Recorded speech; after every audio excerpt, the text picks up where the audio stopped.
ఒక Russian YouTuber రాత్రి live పెట్టినాడు. అందులో వాళ్ళ గర్ల్ ఫ్రెండ్ కూడా ఉంది. ఉన్నటువంటి ఒక వ్యూవర్ $1000 సూపర్ చాట్ చేశాడు వాళ్ళ గర్ల్ ఫ్రెండ్ని అబ్యూస్ చేయమని చెప్పి. ఈ రష్యన్ యూట్యూబర్ పేరు స్టాన్ రిప్లే. అండ్ $1000 రాగానే స్టాన్ వాళ్ళ గర్ల్ ఫ్రెండ్ని నిజంగానే అబ్యూస్ చేయడం స్టార్ట్ చేస్తున్నాడు.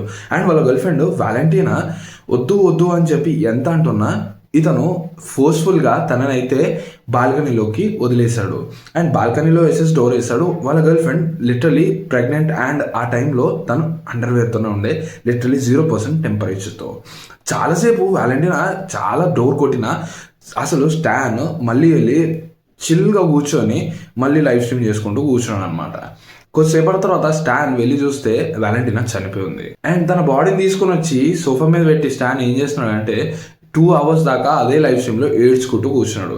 ఇదంతా చూస్తున్న ఒక వ్యూవర్ పోలీసు వాళ్ళకి ఫోన్ చేసి రిపోర్ట్ చేశాడు, ఇలా లైవ్ స్ట్రీమ్లో ఒక అమ్మాయిని టార్చర్ చేసి చంపాడని చెప్పి.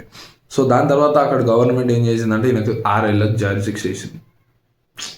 ఏం పైసల కోసం ఏం పిచ్చరా మీకు?